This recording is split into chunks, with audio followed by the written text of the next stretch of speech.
Welcome back to Top of Mind. My name is Hayley and today we have a solo episode, and I'm super excited for this solo episode because it is something that has come up the last couple of weeks for me a lot, and it is the idea of rejection and value. Now, this one mindset shift has helped me so much when it comes to how I view rejection, how I view value, and how I manage to continue showing up without letting rejection get in the way of every day, every week, every month, every year. Because there are going to be moments that you're going to be rejected in business. There are going to be more moments that you'll be rejected in business than you'll be accepted in business, at least for the first couple of years. And coming to terms with how to deal with rejection was a really big part of me running my business. Now, let's talk about rejection, because every business owner, creator, service provider, product owner will face it. But what if I told you that it's not personal? You just have to apply the designer bag theory. And that is what today's podcast episode is going to be about today. It is the designer bag theory. Now, this is a theory that I've come up with myself. It is how I manage and how I see rejection and value and how that plays a role, and the mindset shift I had to undergo to be okay with it. So I want to share the analogy with you. The designer bag theory is all about this idea that you walk into any designer shop, whether it's Prada, Chanel, Loewe, Louis Vuitton, whatever it is.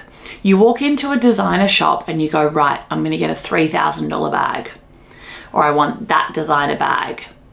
When you go in, you ask how much the bag is. They then tell you it's $3,000. In that moment, you, as a consumer, have a decision to make. And that decision is, do I want to part with my $3,000 because I value this bag and I see value in this bag? Or am I going to hold on to my $3,000 and go and get a cheaper bag somewhere else that perhaps doesn't have the designer feel or touch to it? That is the decision point in which you go, do I see enough value in this bag to purchase it and spend the $3,000?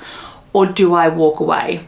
This is the exact same decision that your potential customers make every single day.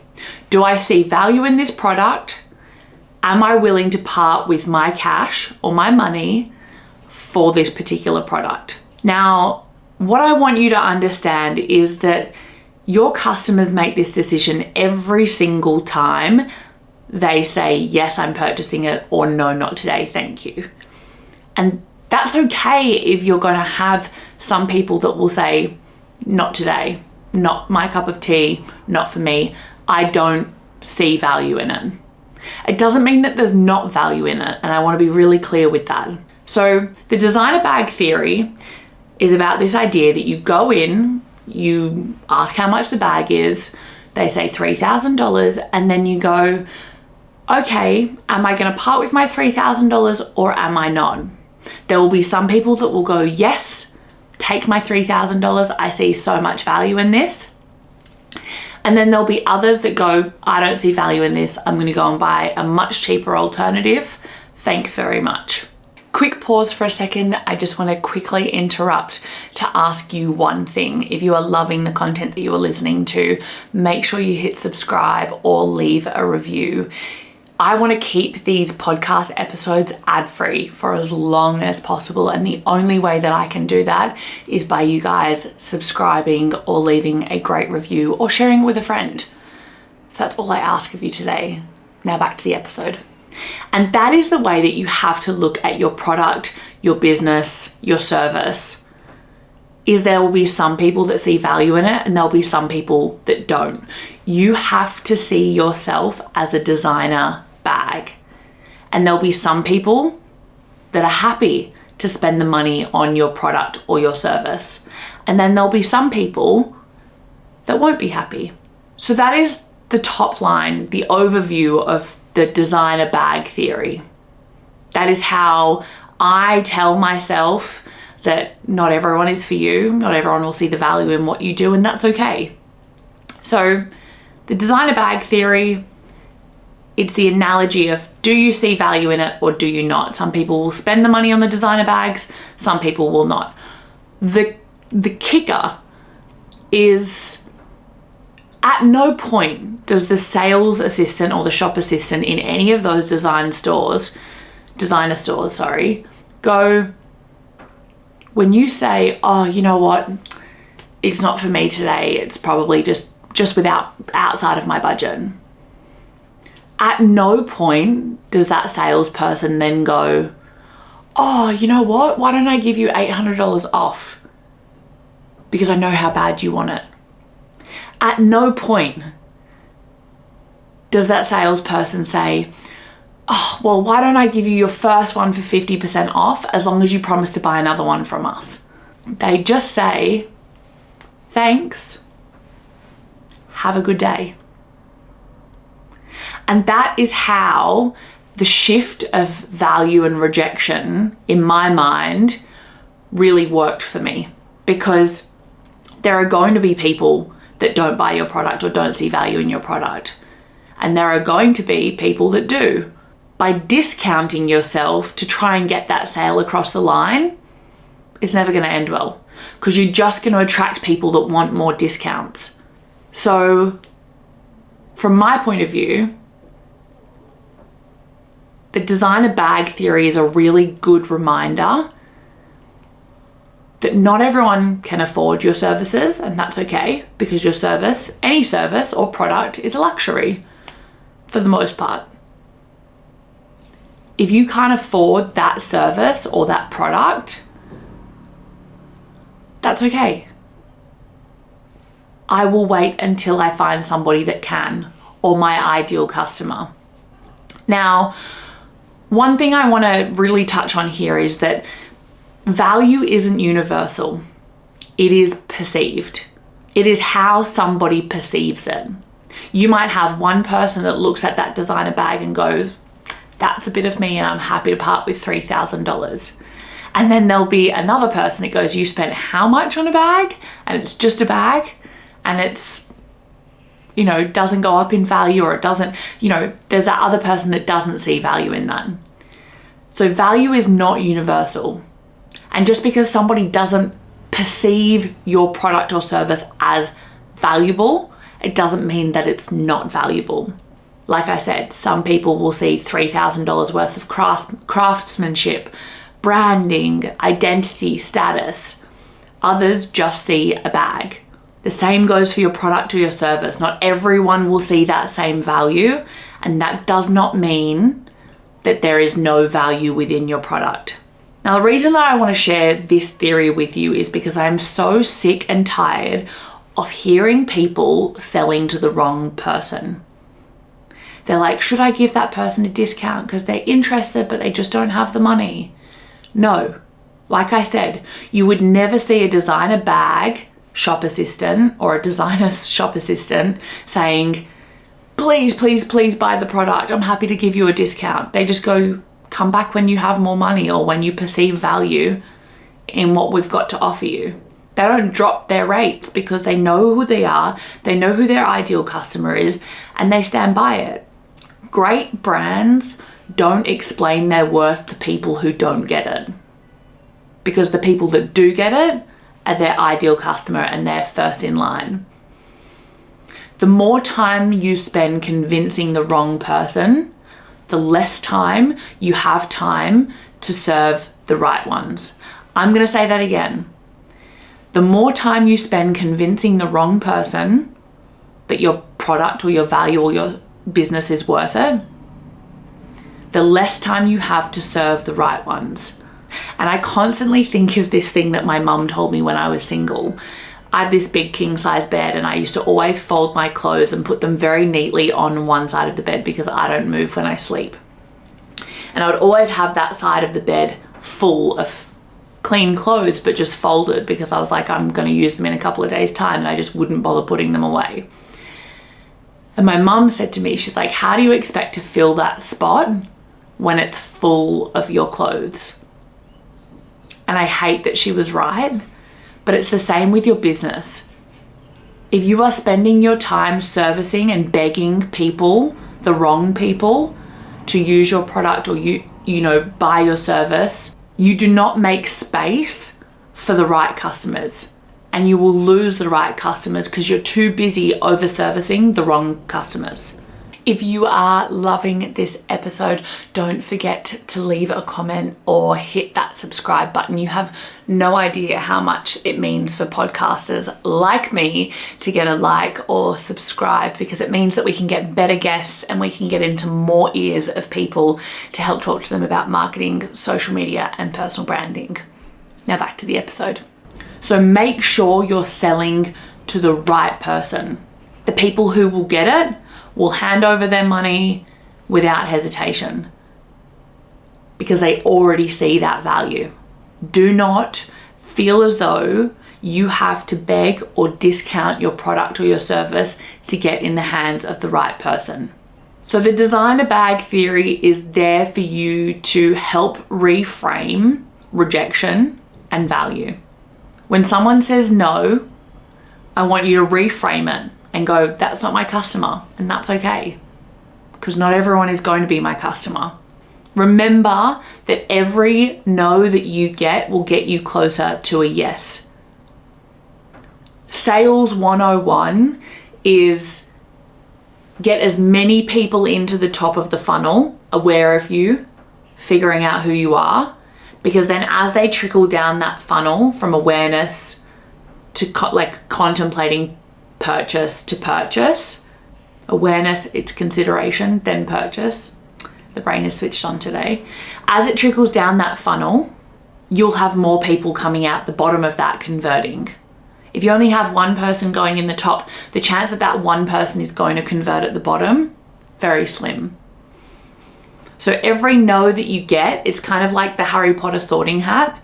It goes, oh, you're not for me, you're not for me, as it trickles down that funnel, and as you get closer to the bottom, you find your ideal customer. Now, if you're sitting there being like, I don't know who my ideal customer is, that's okay. What I suggest, a really easy way to figure out your ideal customer is find those clients in a service-based business or find those customers in a product-based business that actually get and understand what you're doing, see value in what you're doing, and ask them what they like about the business. Ask them why they decided to work with you or buy your product. Because your customer insights is where you're going to find that magic. That is where you're going to find that little nugget of information that you're like, that's my ideal customer. That's how I know that I found my ideal customer.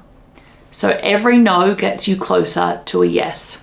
I need you to use rejection as data, and that is all you're going to use it for. Do not use it to beat yourself up. Do not use it to throw everything, including the kitchen sink, out the window. Use it as data. Ask yourself, did I market to the wrong audience? Is there clarity missing on how I communicate value? Or are they just simply not your person, and do I need to keep moving on? So when you get a no, reframe it. Go, that's not my customer, that's okay. I'm a designer bag and not everyone is for me. Every no gets you closer to a yes, and I need you to use the rejection as data. Ask yourself, did I market to the wrong audience? Do I need to communicate my value more clearly? Or are they simply not my audience? Now, one thing I want to be clear on is that not all no's are equal. And what I mean by that is some no's are a mismatch of value perception. Others are feedback that your offer could be clearer, stronger, or better targeted. So rejection can actually be one of your most valuable growth tools if you listen to the right parts. I'll use my business as an example. When someone comes to me and they say, I need you to help me with my marketing, or I need you to help me with this event coming up. We go, okay, no problems. We take a brief, we share some costs, a scope of work based on what they've asked from us. If they then come back and go, oh, this is well out of my price range, I will have a very simple conversation with them saying, hey, having someone look after your marketing or run an event for you, it is a luxury service. And you have a choice right now to either invest your own time doing that and learning how to do it properly, which might come with some failures or some lessons along the way, or you could pay someone that is really good at that, but you're gonna have to part with the cash to do it. So at that point, it's an educational conversation around, you can learn how to do this, because I'm not arguing with you that the thing that you're asking me to do is not Googleable. Everyone can Google what we do. But do you want to invest your time in learning how to do it, or do you just want to pay for somebody to do it who already knows how to do it? And that's where you've got to weigh up these options of, do I want to spend my time, or do I want to invest my money? And that goes for all service-based businesses, right? Do I want to invest my time learning how to do it or doing it myself? Yes or no? If the answer is, yeah, I'm okay investing my time, then find someone who can help point you in the right direction. We also do that with clients. If time is important to you and you want to outsource it, then you have to be willing to part with the cash to go for it. Now, in a number of instances, we've had clients that have gone off and found cheaper alternatives. And guess what? 6 months later, 12 months later, they're knocking back on our door being like, this person let me down, or I paid for them to do it and it's not to the standard that I wanted it. Can we start again? And I live and breathe the saying, the poor man pays twice. If you are looking for the cheapest option to do something well, it's never going to end well for you. And I'm telling you that right now. You have to make a decision between your time and whether that's more valuable or your money. Having said that, as a service-based business, we pride ourselves on being able to provide a scope of work or a solution that fits within a budget that you've given us, not the other way around. So we always try and work to a client's budget and match a solution to a client's budget, as opposed to saying, hey, this is how much it's going to cost, take it or leave it. But it's that conversation, right? Sometimes a rejection, that no, is a mismatch of that value perception. But in other instances, they just might not see the value in it because you've not been clear or really strong or targeted to your audience in terms of the value that you are giving. So not all no's are equal. And rejection can actually be one of your most valuable growth tools if you listen to the right parts. I am quickly interrupting to let you know that all of the good stuff lives in our emails. Cheat sheets, exclusive events, workshops that we run for our community that are centered around marketing, social media, and personal branding. You can sign up for our emails in the show notes. Back to the episode. Now, the key takeaways that I want you to leave with today for any business, product, or service owner. This also can be applied to people job hunting or looking for their next step in their career. You are not for everyone, and that's the point.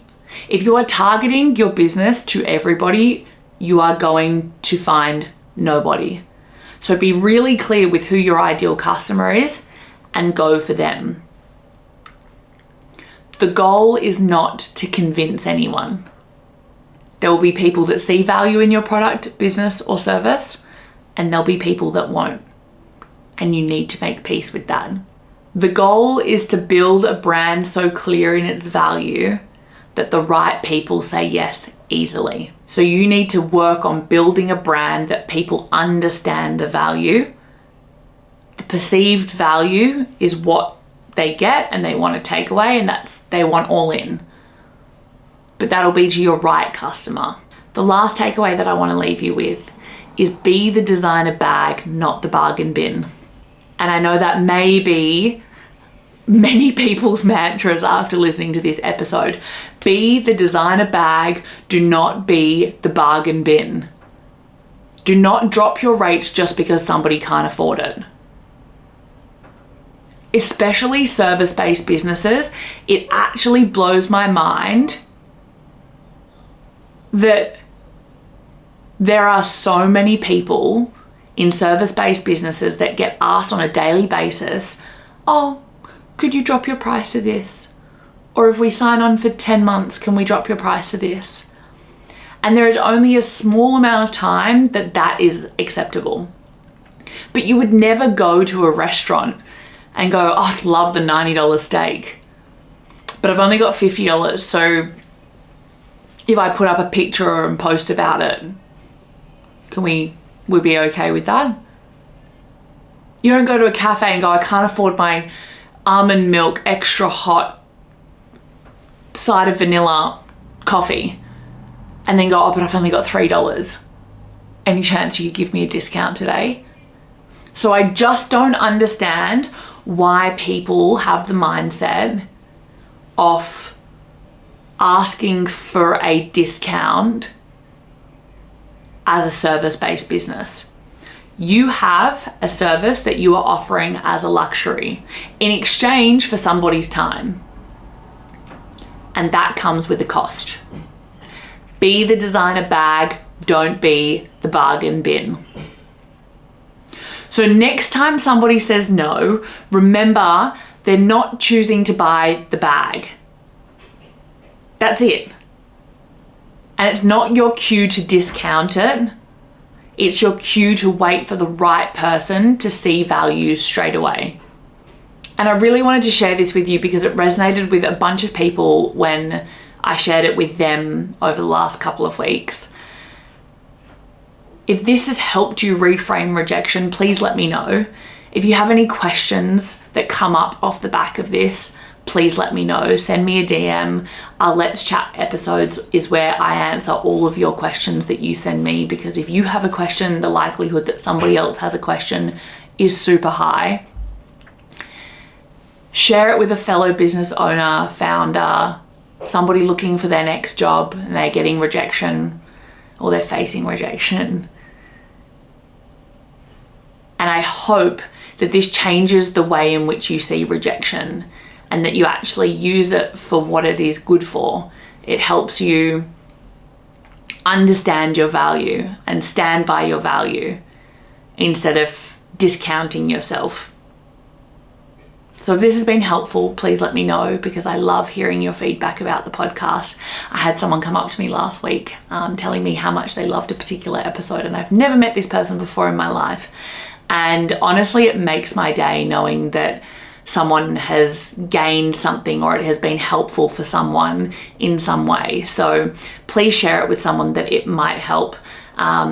I'm here to answer your questions. I'm here to share everything that I've learned in my career to date, but also in the journey of building a couple of businesses. I hope you found value in it, and I will see you on the next pod.